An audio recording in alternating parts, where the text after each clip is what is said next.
Blessings, everyone. So good to be with you. I know it has been a little while, and I apologize. I do recall in the last episode I recorded, I was intending to do these more regularly, but since then, so much has happened. So since then, I forget what the date was, but we had our winter retreat. Straight after the winter retreat, we moved out of our house while it gets renovated. So since then, I and my daughter Soleil have been in 17 or 18 different places, from Airbnbs to rentals to friends' places to India. And we've just recently moved back, and we're getting a little bit of rhythm and normalcy happening again. So I do apologize. Just as I was intending to get the momentum and consistency back with the podcast, everything got shaken up. But it's been a great time, a great practice of finding the center amongst so much chaos and so much uncertainty and ungroundedness. Because as we tune into our heart and our literal center, our central axis, we can find this paradoxical groundedlessness which simultaneously is very grounded. And I've been diving deeper and deeper into that since our winter retreat, which was themed Journey into the Heart, which then followed soon after this trip to India with my daughter Soleil. It was a dream come true. It was so beautiful, it was so deep and fun and absolutely exquisite. And since then, this reintegration, getting creative with Mama Jo on so many fronts, but especially the householder front, which is further substantiating why we haven't been doing much recording lately. Our mics have been deep in the rubble. Literally, our house has been full of dust and rubble, and some much needed renovations have been getting done. So during all that, I thought, because our mics, our usual mics that we record our podcasts with, are still, I don't even know where they are. I will find them eventually. But I thought during all that I would get this new mic set up and record via video, which hopefully is a bit more interactive. So bear with me while I dial in the sound aspect. Please feel free to give me feedback if the sound doesn't sound as good as usual. But we'll see how we go. This is a beautiful day. I am much preferring to be outside on the earth in the beautiful sunlight. The ocean is right behind me. If you're on Spotify or YouTube or the platforms that show video, enjoy a bit of this spring energy. It is absolutely a perfect day in Perth today. I just jumped in the ocean, which is why I look pretty salty. It was just sublime. So sharing with you some of this spring salty Perth energy. I apologize if you're picking up on any of this wind. There's a little bit of a breeze, but I think this mic should do a pretty good job at cancelling out any of that wind noise. But if it is windy through the sound, I hope that is just further deepening the experience of being together in this moment.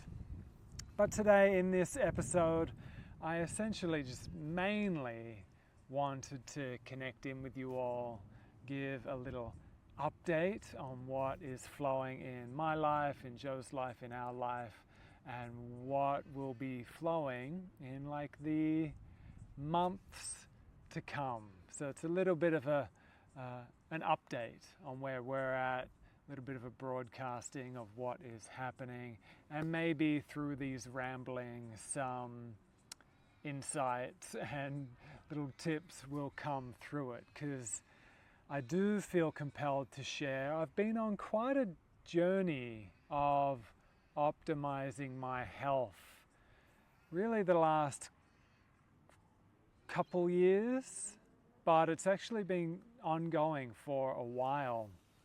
About 8 years ago, I picked up this eye virus. I think it was in India or somewhere. It's an eye virus that then became systemic.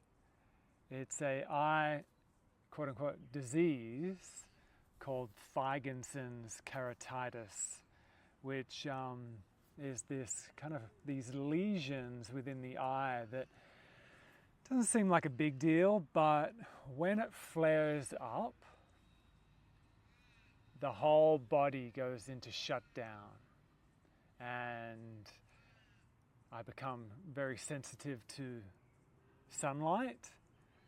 So if it was flared up now, like in this moment where I am right now, I would need sunglasses on. I wouldn't even really have the energy to talk.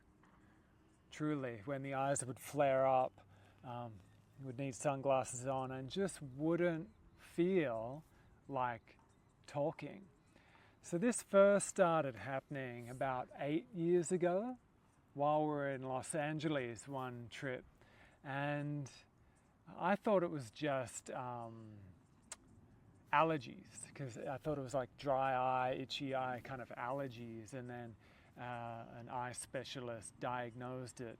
And this has actually been ongoing for the last 8 years, but it was manageable. It was manageable. I had it under control. And then a couple years ago, some really bad flare-ups started to happen, and it's been interesting working with it, and I feel compelled to share it with you all because it's been jam-packed full of insights, and I've been having a great time refining my sadhana, my practice, and just my health. I truly, in this moment, recently feel the healthiest I have been ever. So being cracking codes and upgrading my life in so many different ways. So I would love to share some of those tips, what has been helping me recalibrate and take my health and my clarity to a whole nother level. So I have been checking in with an eye specialist every now and then, Dr. Evan Wong, big shout out. He has been great. I have been doing blood work every now and then and just making sure everything is nourished and balanced. Yeah? So I've been going about it in quite a multifaceted approach. Getting all my bloods dialed in, all of the vitamin, mineral, just nourishment from every direction dialed in. A big part of it, though, has been inspired from the work of Dr. Jack Kruse. Big shout out of gratitude to Dr. Jack Kruse. And this is why I am motivated right now, rather than recording this in a recording studio indoors, outside, skin contact with the earth. This has been huge. And I know the term grounding is it's popular, just to ground. We need it. We need it. I need it. I've been taking my daily practices of grounding to a whole nother level of consistency, and I do feel that has been huge. Grounding, optimum hydration, optimum light exposure. Yeah. So each morning I'll take the dog for a walk in that low-lying sunlight. Yeah. Feet on the earth, feet on the pavement, feet on the earth. Thankfully, gratefully, this new area we've moved to has lots of sandy, beachy sections, lots of grassland, rolling hills, and it's very grounding. This new location has been so good. And I totally get it for those of you that are in big cities or urban settings in which you don't have much opportunity to get your feet on the earth. I highly recommend getting grounding technologies, grounding sheets, grounding mats, and then red light. So big shout out of gratitude to my family, Cam, Leash, Mum, who last year for my birthday generously gifted me this epic red light panel, a really legit, powerful red light panel. I feel that has been huge in my healing, without a doubt, actually, without a doubt. So every morning I will hydrate with good spring water from Apostle Spring Water. Big shout out. I know, lots of shout outs. I'm just bursting with gratitude right now to Apostle Spring Water for just the most pristine, beautiful spring water I've ever come across. I enliven the water in this, what's it called, like a vortex. Mayu creates this beautiful jug that sits on this magnetized structure that spins the water around.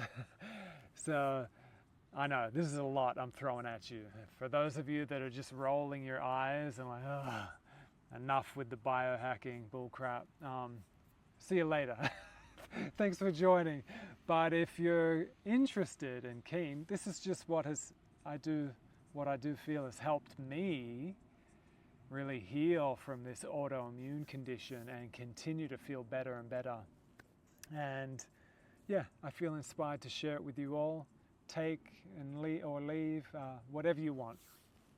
So put the spring water in this Mayu cylindrical water structuring device, and I'll put that in a glass. I will put about 10 to 20 drops of methylene blue in the water and just sit in front of the red light while drinking the water and breathing well. I'll do that for about 10 minutes in the morning with as much skin exposed to the red light, and then again, if possible, if all is flowing well in the family unit, I will do it again just a little bit before bed, a bit more methylene blue with the spring water sitting in front of the red light. And the family gets involved, not with the methylene blue. You don't want to be, you want to discern whether to do that or not. It's quite an interesting supplement that I was very skeptical of it at first, but after reading and listening to a lot of Dr. Jack Kruse and his work, and Mark Sloan and his work, I became very inspired to incorporate methylene blue and red light. But if you don't have access to red light technology, you can get that red light spectrum through the low-lying sun. So sunrise, sunset, close to that time with that low-lying sun. And it's during that time where, we want to get as much skin soaking up that low-lying sun. Now, I know we've become a culture, especially here in Perth, where potentially the rays from the sun seem to be stronger, and it's true. Like, that's why I'm in the shade right now. It's 12:30, peak sun, peak UV rays. This is when I wouldn't want to just be sitting directly out in the sun getting fried. But that low-lying sun, that depending on the time of year, pre-10 a.m., pre-9 a.m., as you get into peak summer, and then that low-lying evening sun, we want to get that through our skin. Not staring at it, even though I do for a moment, so does Joe, right at the moment of sunset, right at the moment of sunrise, a bit of eye gazing directly at the sun. That's controversial, but we have deepened our connection with the sun, and that feels good for us. Again, discerning the low-lying sun. Getting that through our eyes, through our skin, we've become paranoid of the sun, but that seems to be leading to a whole host of other issues. When we've always got our sunglasses on, always got sunscreen on, always got our shoes on, it's fucking us up. It really is. And I truly do feel regular skin contact with the earth, and you get it through the clouds as well. Those of you entering into winter soon, you get that sun exposure, those rays through the clouds as well. It's the light spectrum, yeah. So I know it's trickier, and I lived in Canada for years, and it was trickier during those peak months. So that's where these red light technologies are handy, and I know they're illegal now here, but they were massive in Canada during peak winter. The solar beds, what are they? The tanning salons. They have their place when used well, and so grounding, light exposure, and another thing, bathing. It's been huge, the sauna and bathing to help cleanse out inflammation and heavy metals. Without a doubt, something was accumulating in my system, causing excess inflammation. So the regular sweating, it's been huge, combined with bathing. So bathing in the ocean, bathing in hot springs. Not that here, I don't think we've got access to great hot springs, but for those of you that do, check it out. Bathing, again, big shout out of gratitude to Mark Sloan. He's got a great book on bathing, bath bombs and balneotherapy. It's been a game changer for me. Just regularly just sitting in a hot bath full of Dead Sea salts and carbon dioxide, literally. You want to check that out. So naturally a hot spring has a lot of carbon dioxide in it, that bubbly magic, really, that helps the body recalibrate. But we also get that effect in a good salty body of water, the ocean. So that's just what I was doing before this. I had a sauna at Alchemy Saunas down at Port Beach. I love it. It's paradise. Just sweat it out. And then on a day like today, just swimming and chilling in the ocean, it has been medicine. Another thing that's been a great investment for us has been putting a complete filtration system in our home. And I know that's not possible for everyone. It wasn't possible for us in our old house, actually, due to the water network. But for those of you that it is a possibility, I mean, we started off just with filters on the shower heads and filters on the sinks. But the importance of good, clean water, which we cannot assume that is coming out of the tap automatically. We cannot assume that. I can taste it. I can taste we can all, if we're honest with it, we can taste the difference between water that's unfiltered, or spring water, or alkaline water, or hydrogen water. You can taste the difference, you know. So that's been a game changer for us. I forget the company. I'd love to give them a shout out as well while I just shout out all these beautiful companies. But that has been huge. So regularly, I mean, we all bathe. And I know that's a bit of a throwaway thing that we take for granted, but for so long, culturally, we have bathed medicinally. And even within medicine, one of the first protocols for healing was to take a hot, salty bath, you know. And we hear of that every now and then, but I don't think we take it earnestly.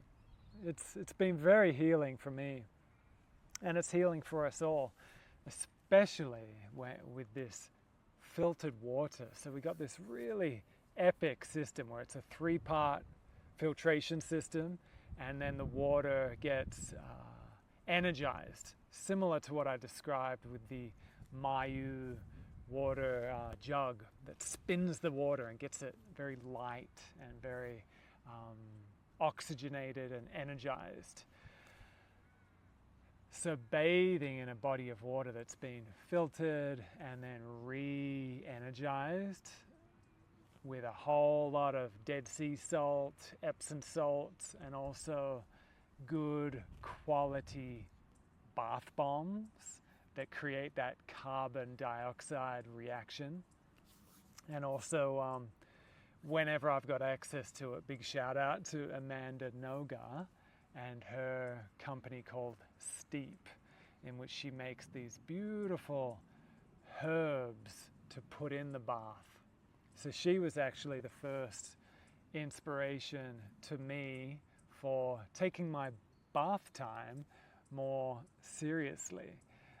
She, through her Ayurvedic education, that's become a real staple in Amanda's practice. She truly regards it as a fundamental part of her practice, and so do I now. Just recently, it's just been like the last few weeks really, where the bath game in my life has gone to a whole nother level. Because we may not notice it, but in a good hot bath, we are sweating, which some of you may think is disgusting, just to sit there or lay there in your own sweat. So maybe after all that sweating, you have a shower, just a quick 5-second shower to wash off all the stuff that has come out of the body through that bath. Because our skin, it's our largest organ. So everything we put on our skin or shower in or bathe in, it's kind of like eating it. drinking it. You know, it's coming into our body.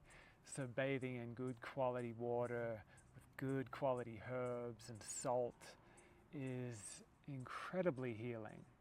So could be worth checking it out. Many cultures around the world, still to this day, it's a part of their culture to bathe in a very healthy, medicinal way. But I know here we kind of roll our eyes that is actually really healing. But medicinal bathing has been a part of medicine and healing for so long in many different cultures. So just felt compelled to share that has really helped me in healing, rejuvenating, taking my health to a whole nother level. Anything else? Everything else has been kind of just as per usual in my healing protocols. They're the main new things. The red light. I've always prioritized the grounding, but the priority of that has gone to a whole nother level. Grounding, bathing, red light. I just swallowed a fly. I don't think I even got that out. Fly medicine. Oh my goodness. Yep, swallowed a fly. That's part of being outside, especially in Australia, in Perth, the flies are really coming in strong. So can feel it right here in my throat. Bit of protein. I needed some. India was epic. Just got to zoom back to that. I've had a lot of people, a lot of dads, and a lot of just a lot of dads have been like, wow, yeah, I'd love to do that with my kid, but I just can't find the time. They don't want to, the kid doesn't want to. And for me personally, I just felt it so strong in my gut, in my bones. And I kept telling Joe, I know it's not ideal timing. We had just begun the renovation and it's a big project. And I was just like, babe, if I look forward to the next year or two, I don't think there will ever be an ideal time to do this. But I'm feeling it strong. I'm feeling it in my gut. I'm feeling it in my bones. I got to do this. It feels important for our daughter, for Soleil. Growing so quickly, becoming a woman, just moment by moment, this incredible growth and development. So it felt like a time for a deep spiritual pilgrimage, this kind of rite of passage. And it was that. It was so beautiful. It took a moment, I really bow to her in so many regards, but being at this ashram, it's quite an austere ashram, and real serious yogis on the path are there. It's not like a Disneyland resort, far from that. It's seekers and yogis really going deep. No kids. I have seen kids there before, but in this instance, there were no kids there. And it took a day or two for her to accept that and to drop in, but when she did, it was so beautiful. I saw her uninhibited, radiant joy come back. Because, it's tricky as you get into that pubescent time. A lot of the insecurities and angst start to emerge, and it's confusing as the hormones kick in, and the ego and the mind and peer pressure and all that stuff. And when we were there, I saw all that drop away. And another shout out of gratitude to Dr. Gabor Mate. I've been listening and reading a lot of his work lately, which further inspired this trip to India with Soleil, of really staying close to your kid, to your child. Because in our modern day, it's the importance from a child's mind, the importance of friends and technology commonly is overshadowing the importance of their parents. So Dr. Gabor Mate talks a lot about, like you as that child's parent need to remain the most important part of their life. Like, they got to be able to lean on you. And a lot of us parents in today's busy, noisy times, we're just not that present for our kids. And yes, there are many valid excuses, but we got to watch it, don't we? We got to watch it. We got to watch our hypocrisies. We got to watch our cop-outs, yeah? And just stay accountable. Stay accountable. So I'm so grateful that I did that trip with Soleil. It's been amazing, interesting, challenging, reintegrating into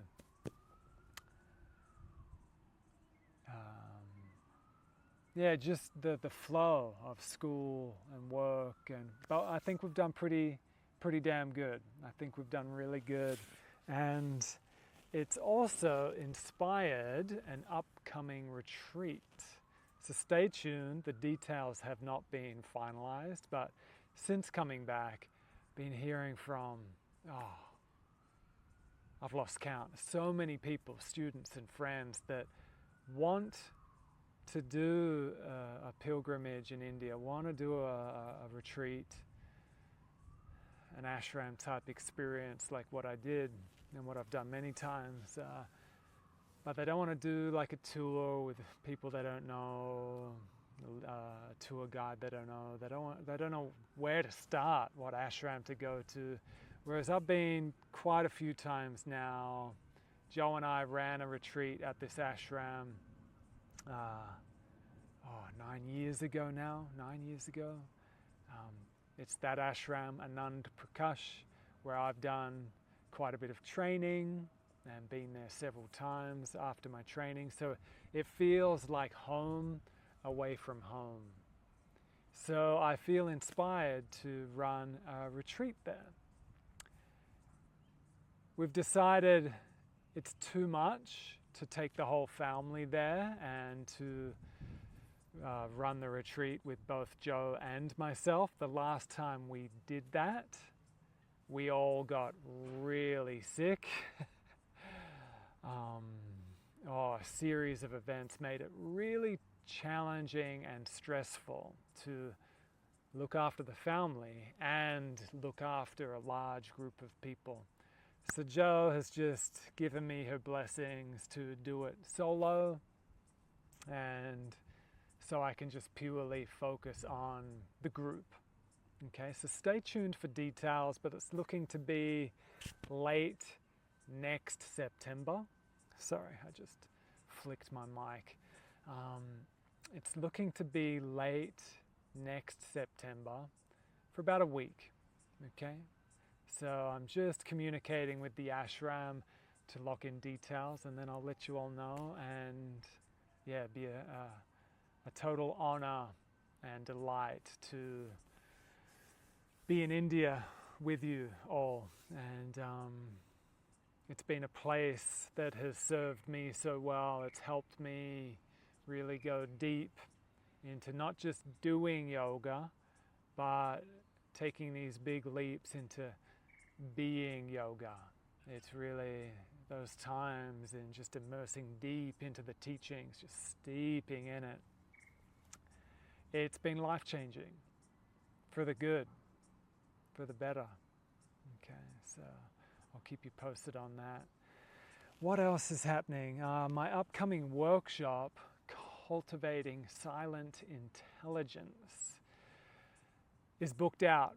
Thank you all for trusting in me and locking that in. It's going to be beautiful. I'm really excited for offering this again as a kind of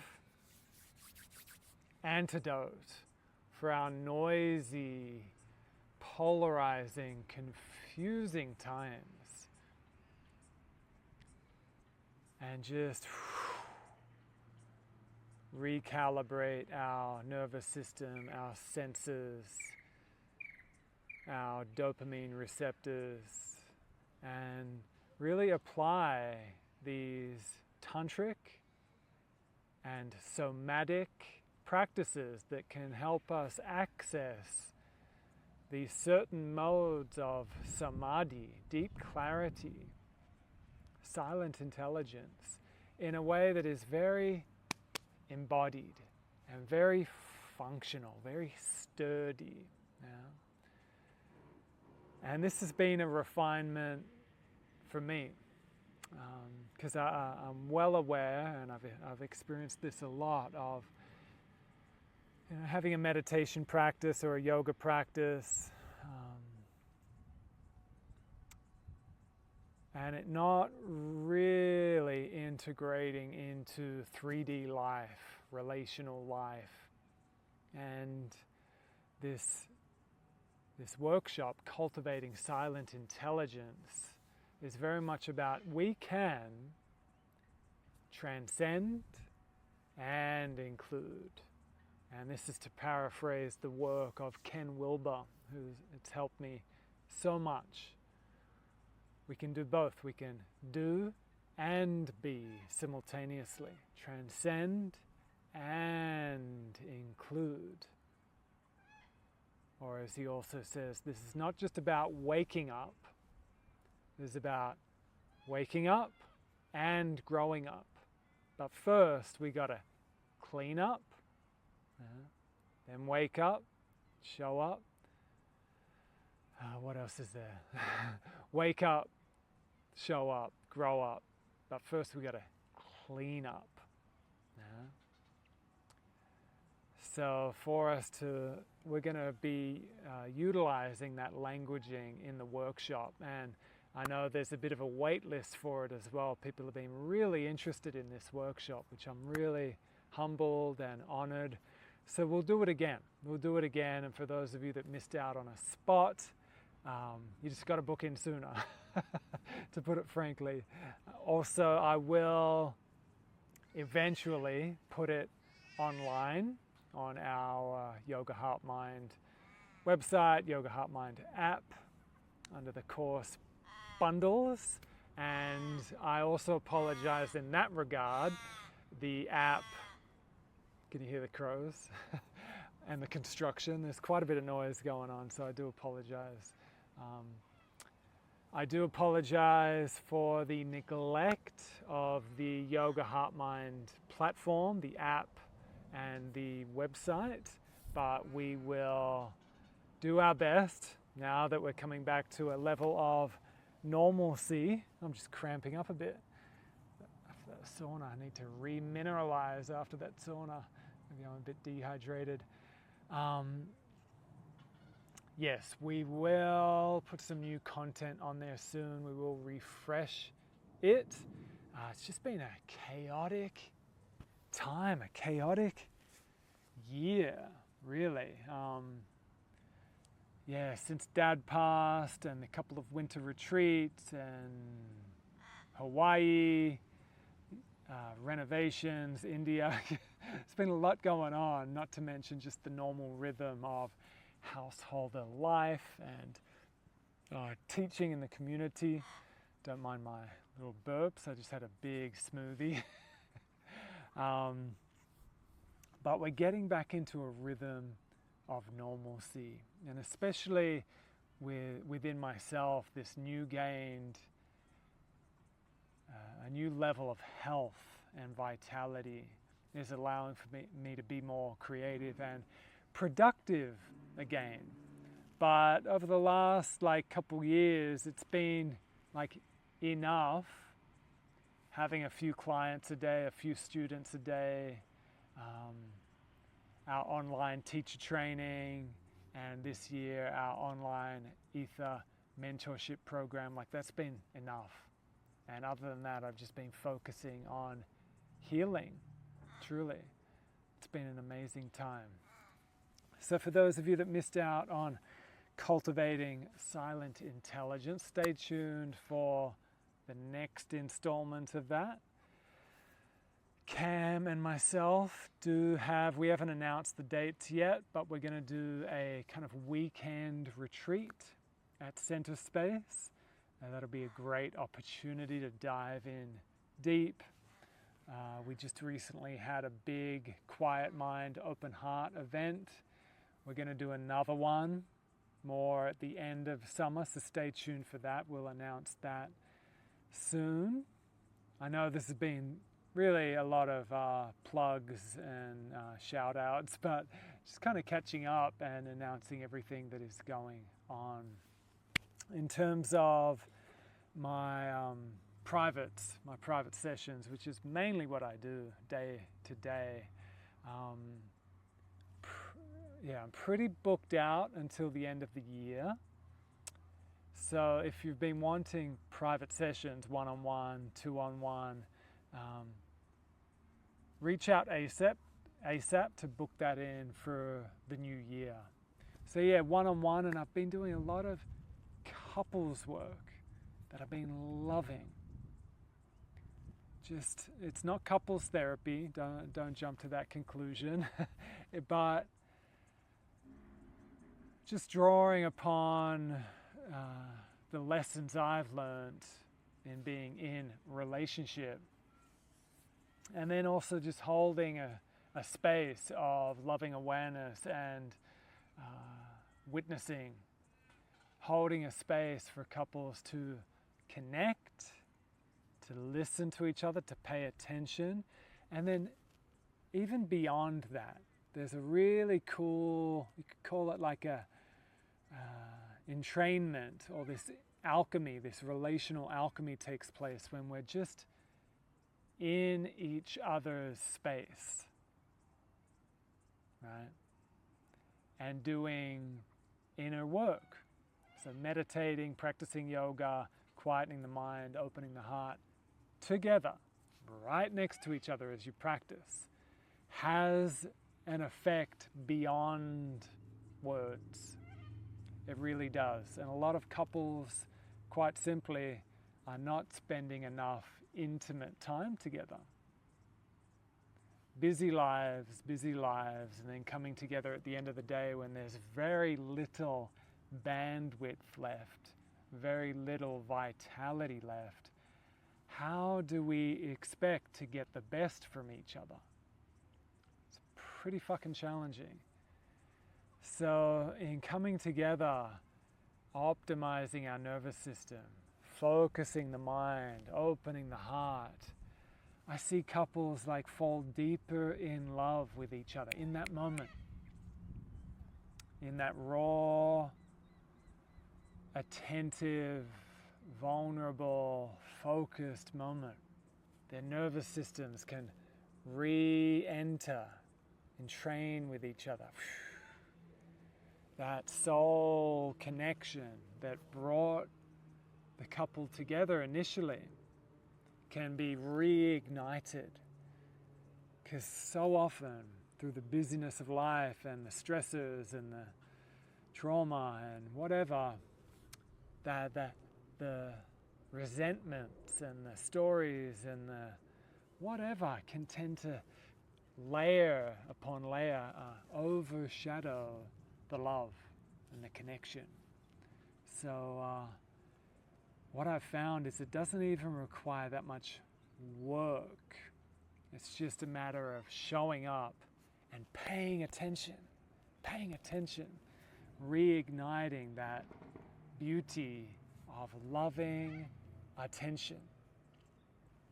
Eye to eye, heart to heart, skin to skin, or just in each other's field, mat to mat, cushion to cushion. I've seen beautiful things, which is what has been a part of inspiring conscious marriage. Like doing that kind of work, that kind of satsang, that meeting of souls again and again. It's just like stoking a fire, or looking after a garden, or anything that requires care. You know? So rather than like the old notion of like relationships require work, yeah, they do, but similar to anything, just like being a good parent, it's like it's work, but you do it from a place of love, and it's just care, just take care. So we take care of our own body. So we're vital, we're healing, we're opening, we're strengthening, fortifying. That helps us, as Jordan Peterson says, like before you do anything outside, like just clean up your room. Clean up your room, literally, metaphorically, figuratively. Clean up your room. So, as Jack Cornfield says, just shout outs are just flowing right now. Jack Cornfield talks a lot about tend to the part of the garden you can touch. Yeah? So care for your garden if you've got a garden. You know, what areas of your house, your garden, are neglected? Take care of that. Our intimate relationships are like that. Just take care of it. Don't take it for granted. Take care of it. So this new role of being a marriage celebrant. Oh yeah, since my last episode, I've officially become qualified as a marriage celebrant, which in Australia is, it's a real process. It was a real process, so I feel very content and satisfied in achieving that. Since then, I've officiated a couple marriages, and it's been so beautiful. I love it so much. So I look forward to serving in that role more in the future. And you know, when Ram Dass married Joe and I, he was like, "This isn't what I did." Ram Dass speaking. This isn't what I did. He chose the path of renunciation, you know, the path of really being a single yogi on the path. And he had relationships, which he shares a lot in his book, Being Ram Dass. Yeah, Being Ram Dass. But he didn't get married. So when he married us, he's like, "You and Joe, you're both on a tandem path to God." I was on a solo path to God. I am on a solo path to God. This is what he was saying. But you're on a tandem path to God. So for those of you that I meet many people that hear Joe and my story, and they want that. It inspires them to welcome that, to want that. But I always share, like, I wasn't looking for it. I wasn't looking for it. I feel blessed. I feel lucky. I feel like I've had good karma, and it all just worked out beautifully. Everything aligned to meet Joe in the right setting, the right circumstances, and we've continued to do the inner work, and we've continued to grow together, and it's just exquisite. It blows me away. It's a dream come true.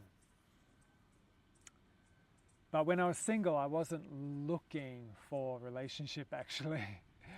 I was diving deeper and deeper into the yoga, deeper and deeper into the teachings with Ram Dass, and was actually very content and grateful in my life being single, and was just falling deeper and deeper into love, into being love. You know? So I encourage that to everyone that I meet that's like looking for their soulmate, looking. Keep looking within, keep looking within, keep uncovering it within. And it is amazing how things can just align, but it tends to happen spontaneously. It's just amazing. But we got to uncover it within. We just do. We got to uncover the bliss, the love, these resources of contentment. And then the world does tend to be a reflection of that. And we need more and more of that, with these devices inundating our mind and our nervous system with war and chaos and polarizing tribal madness, which is a relative truth. It is a reality of our collective. But never before have we been so inundated with this stuff, with our devices, you know. So we got to watch that. And that's been actually huge in my healing, is being even more discerning as to when to put the devices down. Because in this moment, as I look around, I mean, there's no body. There's a bit of construction noise over there and birds over there. It actually feels like paradise. And I know we could use the narrative that, well, that's just ignorance is bliss. You're just denying that there's wars happening over there and poverty over there. And so again, this is the balance of opening up our vision to, yes, there is so much chaos and harm and suffering and cruelty in the world. But obsessing over it, allowing it to paralyze us through our devices, isn't helping anyone. So we've got to strike that balance, don't we? It's becoming apparently increasingly common for people to be so inundated with that stuff that many people go to sleep with it right there on the device through the ears, and then to wake up to it. Oh, if they're lucky, they get any sleep. So, which brings me to, a big part of my healing has been taking my sleep hygiene to a whole nother level, turning the device off, and just being with my thoughts, being with my breath, being with the boredom, not distracting myself from my thoughts. And every now and then, I will listen to an audiobook or something like that. But 99% of the time, I try to turn the device off and just breathe and enter into deep sleep. My sleep has been better than ever. Most of the time. It's sometimes thrown off. Right now, our bedroom is out of action while we clean out the rubble of the renovation. So I'm sleeping in this random spot by our stairway on this thin little mattress. And there's a lot of light coming through. So I've got this tiny little eye mask on. I can't find my good eye mask. I just ordered another one. But so my sleep has been a bit disrupted, but still way better than I can remember. So prioritizing deep sleep. I just keep meeting so many people that are not sleeping well. And yes, admittedly, when you got little babies and babies and toddlers and that, it'll disrupt your sleep without a doubt.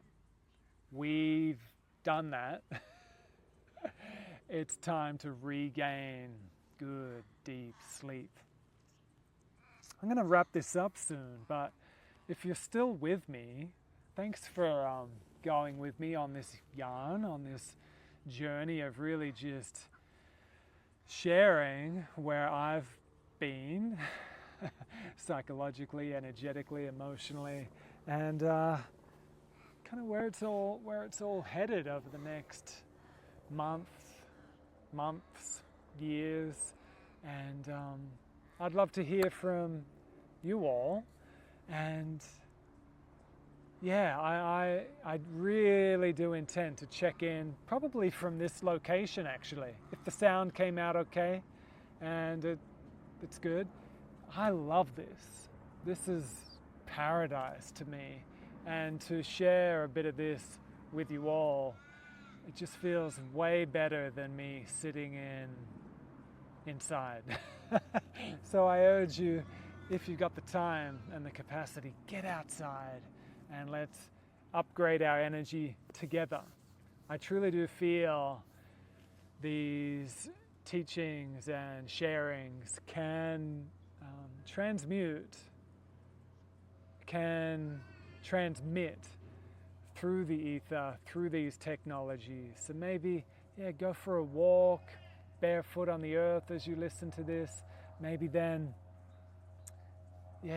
have a bath, drink some good water, have a laugh.